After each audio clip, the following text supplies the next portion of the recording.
muito boa noite. Está começando pela rede CNT, o Jogo do Poder, um espaço aberto para a discussão política. Nós, da CNT, acreditamos que o debate, o contraditório, é sempre ponto de partida para o exercício de um dos direitos mais fundamentais, o de ser informado com absoluta correção e transparência. Esse é o objetivo do Jogo do Poder, que tenho o prazer de receber hoje o secretário-chefe da Casa Civil do prefeito Eduardo Paes, Pedro Paulo Carvalho, que também é deputado federal pelo PMDB. Boa noite, Pedro Paulo. Boa noite, Ricardo. Boa noite às pessoas que hoje assistem ao nosso programa. É um prazer recebê-lo aqui no Jogo do Poder. Conosco também a jornalista Alessandra Horto, do Jornal O Dia. Boa noite, Alessandra. Boa noite, Ricardo. É um prazer recebê-la também. Pedro Paulo, após 3 anos já praticamente do prefeito Eduardo Paes à frente aí do município do Rio de Janeiro, que tipo de balanço, que tipo de avaliação você faz da administração? Em quais pontos, na sua avaliação, você acha que a prefeitura mais acertou, mais avançou, já está deixando um legado importante? E quais as outras áreas que você acha que faltou fazer um pouco? Olha, primeiro, Ricardo, eu acho que depois de uma situação que nós encontramos a prefeitura no final de 2008, já no momento da transição, uma prefeitura que estava ali a ponto de quebrar, com gastos absolutamente inadequados para o momento que nós vivíamos ali em 2008, que era um momento de crise, poucas pessoas se lembram, mas estavam vivendo um momento de crise internacional, como começa a apontar agora. E naquele momento a gente tinha o orçamento completamente fora da realidade da cidade, uma cidade que se descolou, um cidadão que se descolou da administração, e o desafio de botar a prefeitura em ordem, e nós começamos a construir essa ponte entre o poder público municipal com o cidadão. Então, botamos a casa em ordem, fizemos os ajustes que deviam ser feitos, e já no primeiro ano já atingimos uma situação confortável, seja do ponto de vista fiscal e seja do ponto de vista do planejamento do que seriam as principais ações da prefeitura para essa gestão do prefeito Eduardo Paes nos seus 4 anos, e começamos a botar o bloco na rua. A prefeitura saiu de uma prefeitura ausente para uma prefeitura presente, uma prefeitura hoje que investe em todos os cantos dessa cidade, seja do ponto de vista da infraestrutura, obras, quase 5 bilhões e meio de obras contratadas. 5 bilhões e meio. 5 bilhões e meio de obras contratadas já em andamento. É um número expressivo. São mais de 1.500 pontos de obras na cidade, isso de Paciência até o centro, até a Ilha do Governador. Você tem também investimentos na área da saúde. Na área da saúde nós estamos praticamente duplicando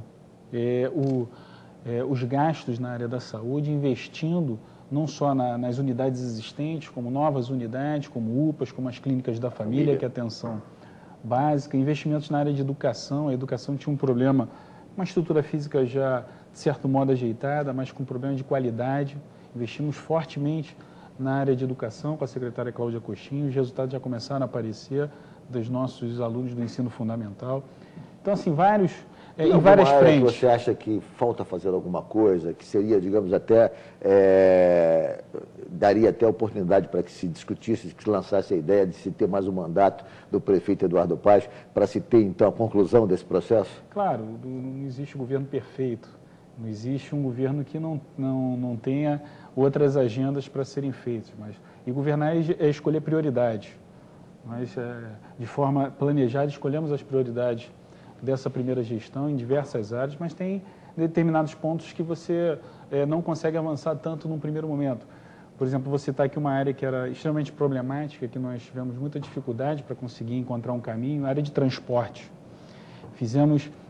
Conseguimos delinear um rumo, licitamos as linhas de ônibus da cidade, hoje consegue o poder público fiscalizar, planejar e fiscalizar o sistema de transporte por ônibus. Estamos investindo nos BRTs, que é um novo modal de transporte público na cidade, com metas. Nós vamos sair de 12% das pessoas que se transportam hoje em transportes de alta capacidade, que nós chamamos, para 50% até 2016. Enfim, investimos muito nessa área. Estamos fazendo os BRS, que na Zona Sul, onde vão entrar agora Ipanema e Leblon e posteriormente Centro. Tem vários investimentos ali, mas tem áreas, por exemplo, que nós ainda estamos em processo de de transformação, por exemplo, transporte de vans e combis complementar, estamos colocando ainda as licitações na rua, por exemplo, táxis, uma área que ainda avançamos pouco, mas dá para avançar mais numa próxima gestão. Então, assim, é claro que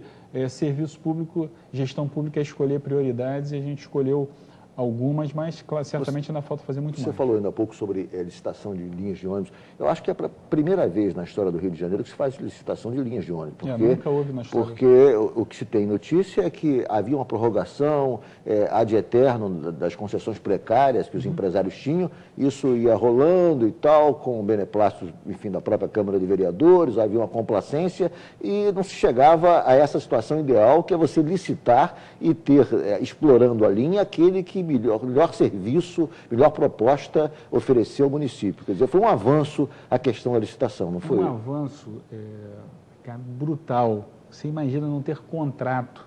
O contrato entre as partes permite você ter números, permite você ter cobrar qualidade, permite você ter um poder coercitivo, você poder cobrar. Exato.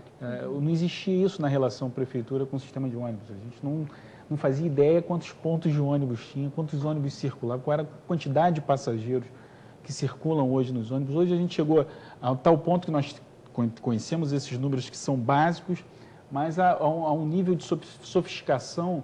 Por exemplo, hoje do centro de operações da prefeitura, nós temos mapeados os ônibus onde estão circulando com GPS, com câmeras para fora e para dentro dos ônibus. Isso vai se completar num prazo, até o final do ano, todos os ônibus da cidade vão estar absolutamente monitorados pelo poder público. Isso então, é fantástico, é uma mudança de paradigma brutal nessa questão da administração municipal. De organização. De organização.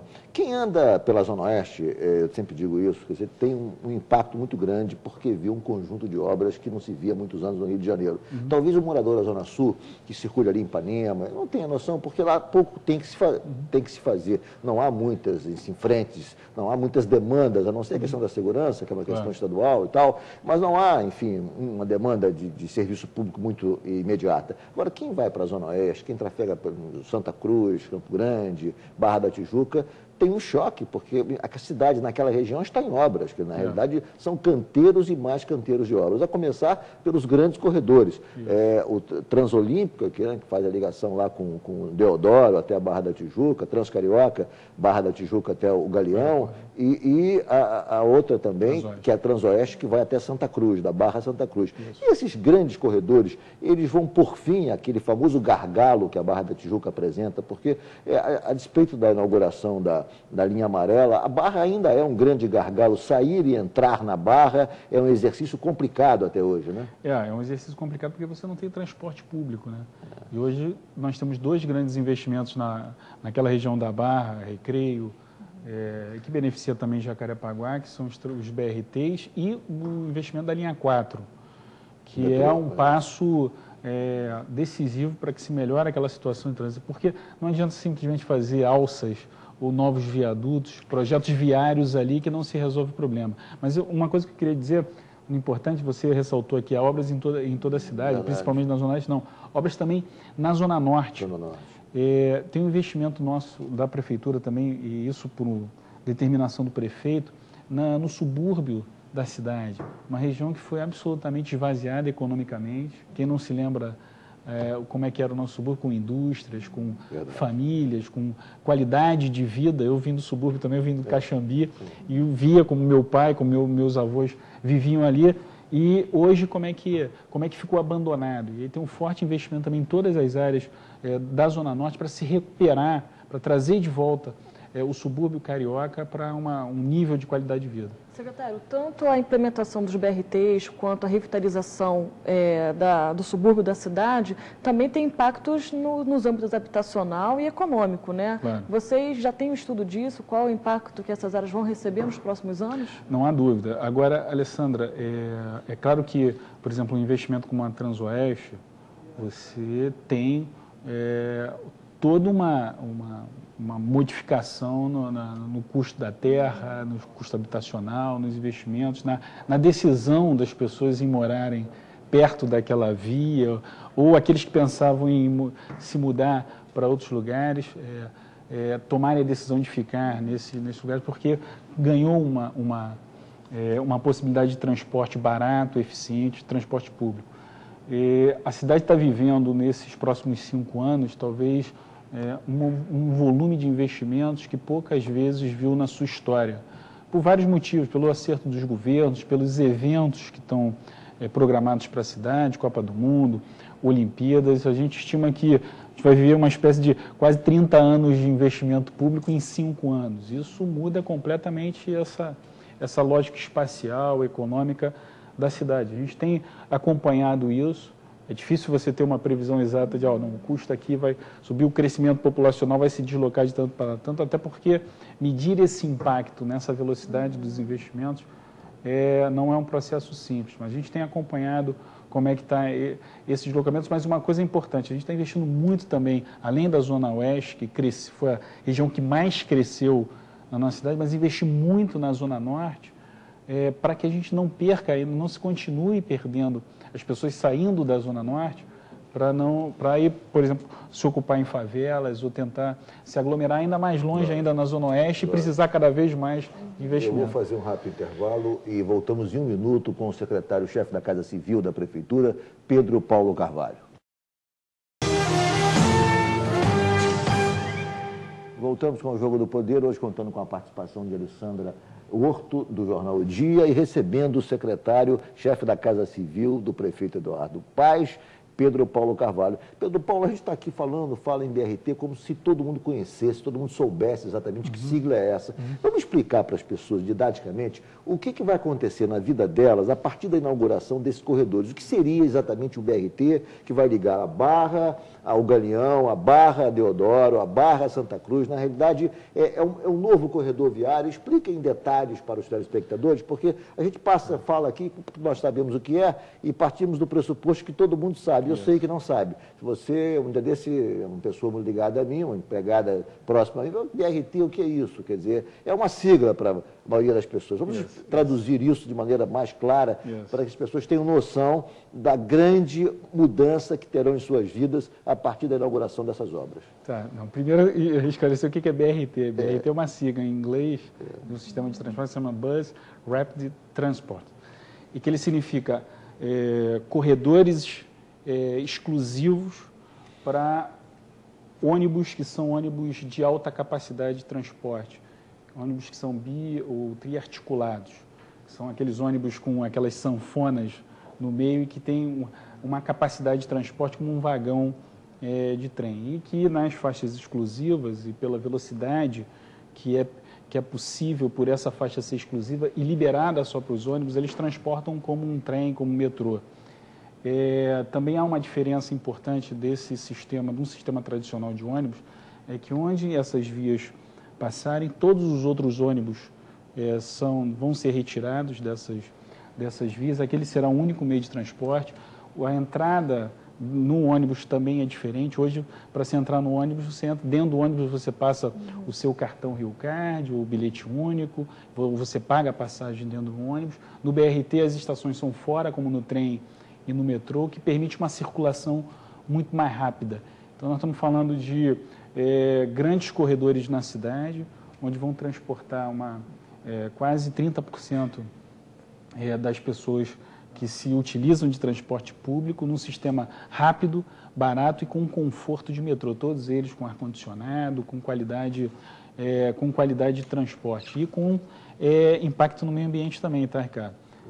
Uma coisa que uma característica do BRT aqui do Rio de Janeiro, nós vamos ter combustíveis que são combustíveis menos poluentes do que o diesel tradicional. Nós vamos trabalhar, a princípio, com o Euro 5, que é um estágio mais avançado e menos poluente.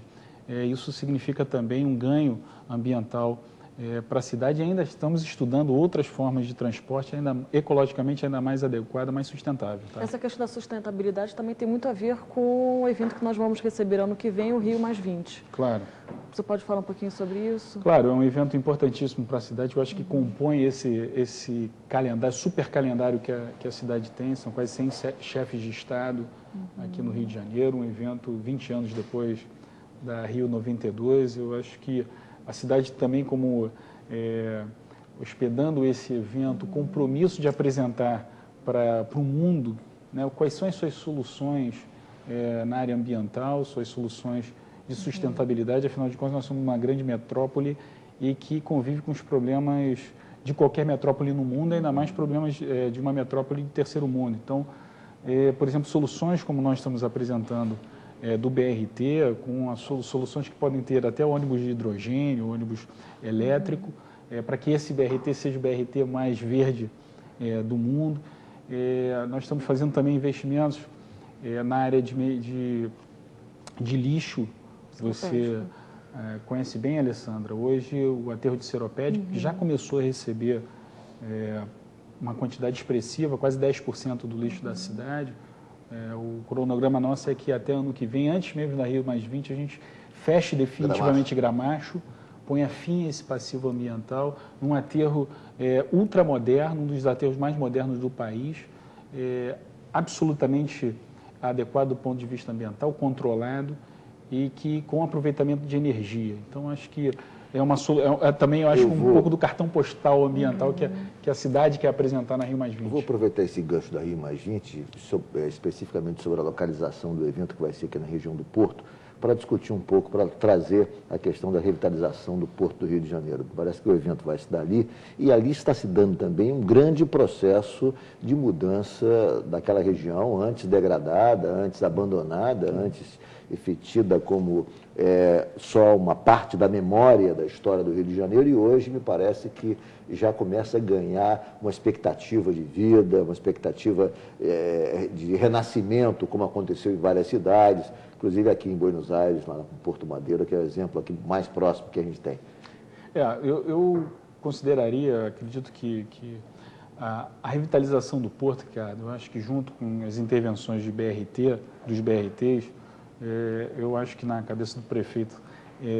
São os dois grandes projetos. São dois grandes projetos que dão muito orgulho à administração, porque imagina o que é a região do Porto, o que era a região do Porto, absolutamente abandonada, degradada. Acho que aquela região foi praticamente apartada da cidade. E hoje você ter um processo já concretizado em andamento, em ritmo acelerado de recuperação dessa área, foi um trabalho duro até se chegar. Esse projeto inverte um pouco a lógica, porque na realidade todo o crescimento se dava em direção à Zona Oeste, um pouco na Zona Norte, e essa região do Porto era uma região esquecida, não havia, digamos, o fomento do poder público para que a região voltasse a se desenvolver. Né? Zona Oeste crescia como expansão natural da cidade, Zona Norte se esvazia e Porto absolutamente esvaziado. E aí o que acontece? O Porto ele complementa também essa lógica de investimento da cidade. O que nós vamos ter no Porto? O que já está feito? O que não foi feito? O que falta fazer? Há quantas anos o projeto? Qual é o balanço do projeto? Olha, o projeto já está em pleno andamento. Há um investimento inicial de cerca de 200 milhões da Prefeitura, já em algumas áreas do Porto, de recuperação de vias públicas, drenagem. O consórcio, a PPP que nós fizemos naquela região, a maior PPP do Brasil, quase 8 bilhões de reais uma PPP, que vai acarretar para aquela região 3,5 bilhões de investimentos, que vão desde toda a recuperação daquelas ruas, com rede de drenagem, esgoto, com sistema de transporte, possivelmente VLT, até mesmo a derrubada da perimetral. Então, isso vai ter um grande ganho, além do ganho urbanístico, um ganho das áreas públicas, terão investimentos em novos negócios ali, empresas que se instalarão ali e também oportunidades de moradias. Por exemplo, estamos estudando uma possibilidade de moradia para se oferecer a servidores da Prefeitura como um ponto de partida para que se atraia ali novos investimentos em construção civil, para que a classe média do Rio de Janeiro, da Zona Norte, da Zona Oeste e da própria Zona Sul, possa ter ali uma opção também de moradia. Ok, vamos a um rápido intervalo. O Jogo do Poder hoje recebendo o secretário-chefe da Casa Civil, Pedro Paulo Carvalho.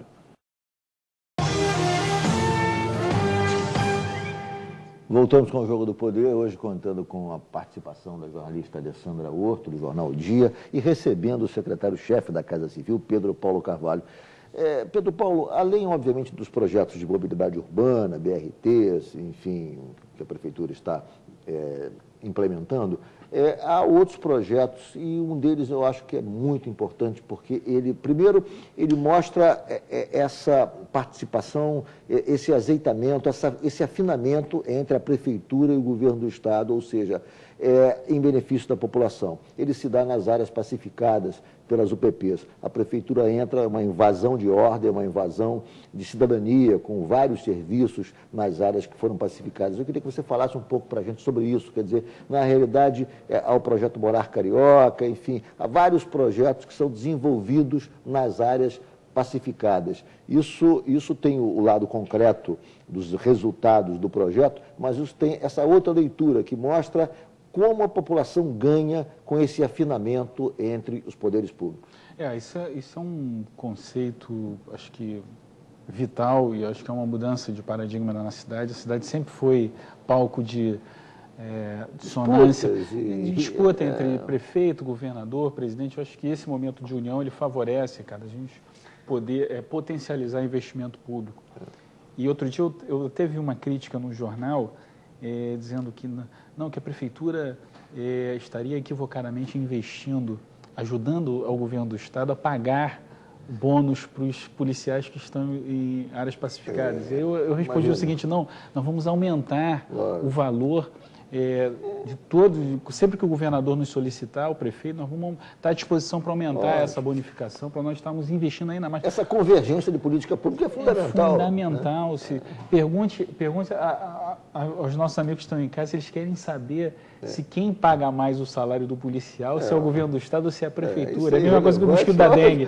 De quem é a responsabilidade. O que interessa é pacificar a cidade, pacificar as comunidades, devolver a cidadania, retomar esses espaços que estavam em poder de bandidos e agora em poder do Estado. Então, essa radicalização nossa de ajudar o Estado, de investir com os equipamentos da Prefeitura, colocar tudo de bom que tem no asfalto, que tem na Zona Sul, que tem na Barra da Tijuca, poder levar essas comunidades, poder levar para o Complexo Alemão. Isso tem acontecido. Na realidade, a Prefeitura já está levando isso para as áreas pacificadas. Né?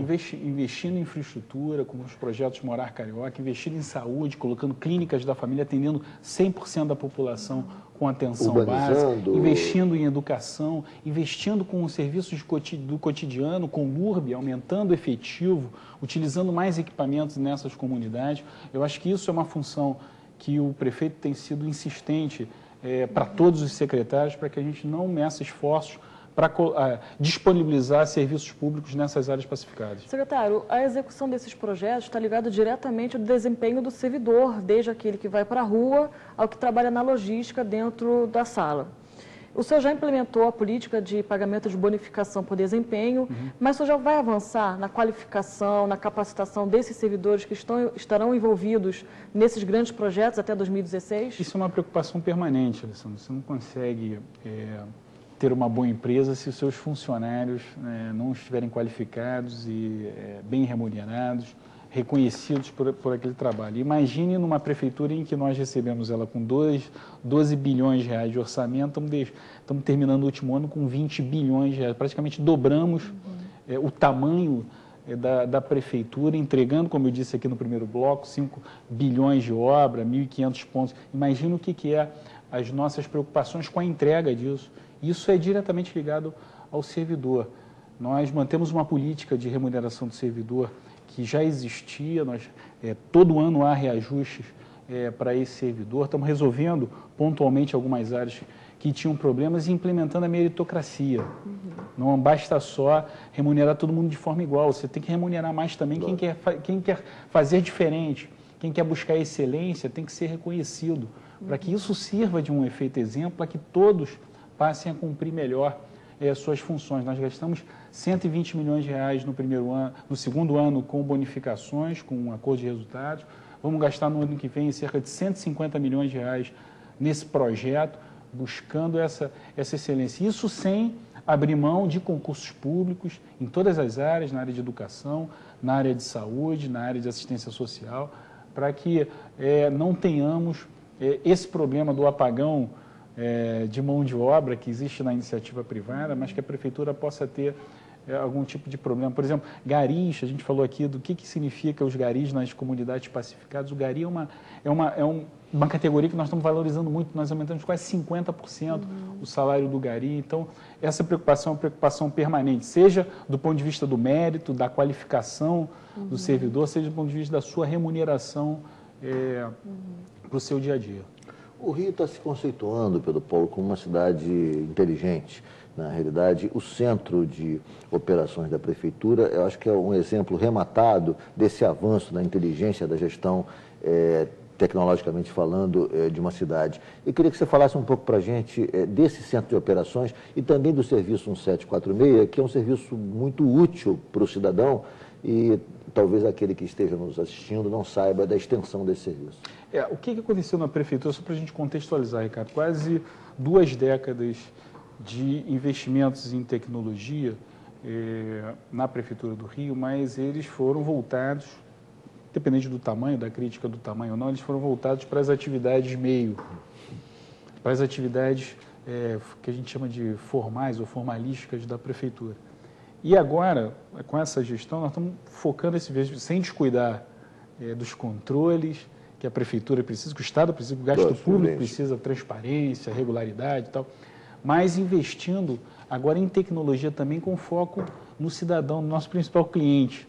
Então, desses investimentos, dessa mudança de lógica, o que significa? Investimentos como centro de operações, que é fortemente voltado para os serviços públicos, 30 órgãos concentrados ali, com a cidade quase toda mapeada, saímos de 100 câmeras para quase 500 câmeras agora disponíveis no centro de operações e outros investimentos como, por exemplo, 1746, que é uma central única, que não é só uma central de telefone, hoje você consegue, a Prefeitura consegue ouvir o cidadão por telefone, por smartphone, pela internet, pelo site, por diversas formas para poder reclamar. Que tipo de serviço, assim, em síntese, o cidadão pode ter através do 746? Hoje nós concentramos cerca de 70% dos serviços da Prefeitura nessa central.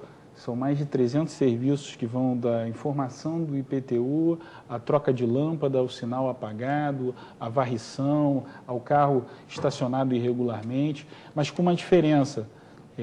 O 746 não é só uma central que recebe a reclamação, ela recebe a reclamação e ela dá o prazo para atender. Isso é uma mudança também absolutamente inédita. Poucas cidades fazem isso. Tá? Nós olhamos um pouco o modelo de Nova York, eu acho que foi o que mais nos impressionou, foi isso, o desafio e a ousadia, a ambição de fixar um prazo. Você imagina o que era o passado, você ligava, você não conseguia acessar um telefone, você não imagine saber se aquilo ia ser atendido. E você mudar essa lógica, imagina você chegar e falar assim, olha, em 7 dias o seu buraco vai estar resolvido, muitas vezes em 5. E aí sabe o que a gente faz? O prefeito determinou assim, o funcionário, Alessandro, o servidor, que em vez de tapar o buraco em 7 dias que ele deu, tapar em 5, ganha bônus, ganha prêmio porque atendeu bem o carioca. Então acho que isso é uma mudança significativa que traz esse projeto no 746. O Rio se prepara para sediar 2 eventos importantes. A Copa do Mundo de 2014, que vai ter parte dela no Rio de Janeiro, e os Jogos de 2016, as Olimpíadas de 2016. Tornou-se voz corrente, Pedro Paulo, a tese de que o Brasil está se preparando muito lentamente, as obras não estão andando a contento. Inclusive, o presidente da FIFA fez uma crítica ao Brasil, não especificamente ao Rio de Janeiro, nesse sentido. Eu te pergunto, no que se refere ao Rio de Janeiro, a cidade do Rio de Janeiro, está tudo caminhando dentro do prazo, dentro do cronograma? Não haverá sobressalto? Não há o menor risco de haver sobressalto, Ricardo. Eu diria até que os compromissos da Prefeitura e do Governo do Estado estão absolutamente em dia, ao contrário, estão adiantados. A gente precisa separar um pouco essa discussão. Uma coisa é Copa do Mundo, 2014, são várias as cidades sede, tem investimentos basicamente em estádios, em alguma coisa na cidade. E o que é Olimpíada, que é radical, é concentrado na cidade, os investimentos são aqui, é um volume de investimento muito maior do que a Copa do Mundo. E aí, se você me perguntou se nós estamos em dia, nós estamos adiantados. Há cerca de 3 semanas atrás, nós entregamos o primeiro equipamento público para as Olimpíadas, que é o Parque dos Atletas, em frente onde será a Vila dos Atletas. E já entregamos esse ano onde vai ser o Rock in Rio, já é um equipamento das Olimpíadas 5 anos antes. Esse ano, a meta da Prefeitura, do prefeito Eduardo Paes, que colocou para todos os secretários, é o seguinte: terminar esse ano de 2011, nenhuma obra que dure mais do que 3 anos, ela não esteja lançada e iniciada nesse ano. E será assim, nós já estamos com os BRT já avançados, mas, por exemplo, Transolímpica, que é um BRT importante, por exemplo, vamos lançar a licitação ainda nesse segundo semestre, para ela já que se inicie a obra nesse segundo semestre. Vai ligar a Barra ao Galeão, é isso? Vai ligar a Barra a Deodoro 2 cluster das Olimpíadas. Mas se continuar nesse ritmo, você acredita que entrega antes mesmo de que os investimentos públicos, que são responsabilidade da Prefeitura, e acredito que o Governo do Estado está na mesma sintonia, serão entregues dentro do prazo sem qualquer tipo de problema. Vou fazer um rápido intervalo, o Jogo do Poder volta em 1 minuto, hoje recebendo o secretário Pedro Paulo Carvalho, chefe da Casa Civil da Prefeitura do Rio de Janeiro. Estamos de volta com o Jogo do Poder, hoje contando com a participação de Alessandra Horto, do jornal O Dia, e recebendo o secretário, chefe da Casa Civil da Prefeitura, Pedro Paulo Carvalho. Pedro Paulo, você, além de secretário, é deputado federal, enfim, um ente político, já teve vários mandatos, enfim, participa ativamente da vida política do Rio de Janeiro, e é do PMDB. O PMDB, nesse momento, em Brasília, vive uma certa apreensão. Há quem diga que o PMDB esteja insatisfeito com o governo da presidente Dilma, há quem diga que há um cisma entre o partido e o governo, que o partido não está participando de maneira afirmativa das decisões do governo. Agora, essa semana, teve a queda de mais um ministro do partido, primeiramente saiu o ministro Jobim, agora saiu o ministro da Agricultura, o Wagner Rossi, por conta de denúncias e tal. Você acredita que essas polêmicas, essas divisões provocadas em Brasília possam chegar ao Rio de Janeiro, ou seja, possam prejudicar, por exemplo, uma aliança já construída, me parece que já anunciada, entre o PMDB e o PT para a sucessão do prefeito Eduardo Paes? Olha, eu acho que não há chance. Primeiro porque acredito que na construção da governabilidade da presidenta Dilma, essa aliança PT-PMDB é indissolúvel. Existem percalços no caminho, discussões, grupos que estão satisfeitos, outros que estão insatisfeitos e que a todo momento buscam manifestar lá suas insatisfações. Mas eu acredito, o PMDB é uma árvore frondosa, tem diversas correntes, é um dos maiores partidos do país e tem a consciência do seu compromisso na base do governo da presidenta Dilma. Mas eu acredito que, do ponto de vista da política regional, seja do Estado do Rio de Janeiro, seja do município, essa relação ela nunca esteve tão bem. Nós tivemos na semana passada o presidente Lula reunindo com toda a base do governo, do governador Sérgio Cabral e da prefeitura também. Estivemos com toda a direção do PT nacional. Tivemos uma reunião inédita, Ricardo, com o PT, com o presidente do Partido Nacional, com o presidente regional, presidente municipal, líder na Câmara dos Deputados, líder no Senado, todos eles manifestando o apoio à Prefeitura do Rio, ao prefeito Eduardo Paes, para essa construção dessa aliança. Vai indicar o candidato a vice? Olha, o caminho está avançando nessa direção, a gente entende que é positivo essa construção do projeto aliado ao PT, é justo que o PT reivindique essa posição. Fala-se no vereador Adilson Pires, fala-se no secretário Bittar. Isso é uma decisão do PT. O PT tomará a decisão quem postulará a vice nessa candidatura à reeleição do prefeito Eduardo Paes. O PMDB está discutindo internamente os seus desafios para essa eleição. Claro, o primeiro deles, o desafio da reeleição do prefeito Eduardo Paes. O prefeito tem uma particularidade que toda vez que vem uma pesquisa de opinião e que aponta, de certo modo, um favoritismo prefeito mergulhe ainda mais na sua humildade, acorda mais cedo, dorme mais tarde, trabalha sábado, domingo, né, para que isso não abale o trabalho que está sendo feito. Não arrefeça os ânimos. O PMDB está muito dedicado aqui, junto com os partidos da base, e fazer uma boa Câmara de Vereadores. Fala-se numa aliança até de 14 partidos para a associação em apoio ao prefeito, à reeleição do prefeito Eduardo Paes. Como é que está a construção dessa aliança? O que já está acordado além do PT? Quais são os partidos assim que já estão, de certa maneira, e assumiram o compromisso de fazer parte desse grande conjunto de forças políticas que vai oferecer ao prefeito Eduardo Paes a opção de mais um mandato? Hoje nós construímos uma base bastante sólida na Câmara Municipal. Grande parte dos partidos estão nessa base do governo. Nós estamos ainda trabalhando para ampliar essa base. Na próxima eleição? Na próxima eleição. Através do PMDB, o PMDB tem expectativa de crescer a sua PMDB, bancada? A expectativa de crescer as suas bancadas, a base com expectativa de crescer. Nós temos sido absolutamente corretos com os partidos que compõem a base do prefeito Eduardo Paes. Então, a gente acredita que essa base ainda vai ser mais ampliada, de 14 até mais partidos nessa frente para a reeleição do prefeito. Porque eu acho que tem uma compreensão de que a prefeitura, claro, a prefeitura acerta, erra, mas que acerta muito mais, tem acertado muito mais do que errado, e a cidade tem ganhado com isso. E há uma agenda que é importante não perder essa continuidade, por isso que a gente trabalha e por isso que a gente tem percebido que os partidos têm entendido esse momento que a gente chama de concertação em favor do Rio, de união em favor do Rio, para que essa cidade possa sair, abandonar definitivamente esse passado de estagnação, de esvaziamento, de baixa autoestima, para uma cidade que se recupera, que começa a olhar para um futuro bem diferente do que foi o seu passado. Como é que é a condução de uma campanha, já que você vai envolver várias alianças políticas, a condução de uma campanha para quebrar o clima de favoritismo? Como é que se trabalha em cima disso? Olha, Sandra, é com humildade, não tem outra forma, você tem que trabalhar, tem que...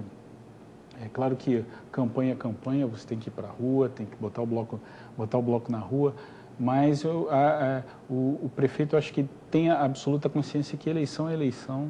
Eleição só se decide no dia, às 17 horas do domingo da eleição, então tem que trabalhar. E quem diz é o povo, se está satisfeito. Uma candidatura, quando se tem um ator que é candidato à reeleição, ela passa muito pela avaliação positiva ou negativa do governo que está com o mandato. Então, a gente acredita que essa eleição vai passar um pouco isso por uma avaliação se fomos bem, se fomos mal. Entendeu? Nós estamos a 1 minuto do encerramento do programa. Eu queria só que você fizesse uma comparação. A relação do prefeito Eduardo Paes, do ponto de vista político e administrativo, com o presidente Lula foi a melhor possível, com o governador Cabral também é a melhor possível. Com a mudança do governo em Brasília, com o presidente Dilma, isso ainda está melhor ainda, do ponto de vista administrativo, ou mudou alguma coisa, enfim? Que tipo de comparação você faz? Olha, eu acho que ela é absolutamente positiva. Na verdade, não houve muita mudança, Ricardo, porque tivemos inúmeras vezes com o presidente Lula e inúmeras vezes com a presidente Dilma quando era ministra-chefe da Casa Civil. Então, esse relacionamento já está afirmado, isso se continua. Agora já tivemos várias oportunidades com a presidente Dilma e com a sua equipe, e tem sido absolutamente positivo esse relacionamento em todos os temas que nós levamos com a presidente. Então, Ok, Pedro Paulo. Pois não, foi um prazer recebê-lo do Jogo do Poder, espero que volte outras vezes. Muito obrigado pela entrevista. Muito obrigado às pessoas que estão em casa e que pacientemente, a essa hora, nos assistindo aqui. Dizer que nós estamos trabalhando muito para que o Rio possa voltar a ser a cidade maravilhosa que os meus pais sempre falaram para a gente nunca teve a oportunidade de ver. É que todos nós esperamos. Isso aí. Muito obrigado também à sua participação, Alessandra Horto. Obrigado principalmente a você que nos acompanhou até agora pela rede CNT. O Jogo do Poder volta no próximo domingo, às 11 da noite. Muito obrigado pela audiência e até lá.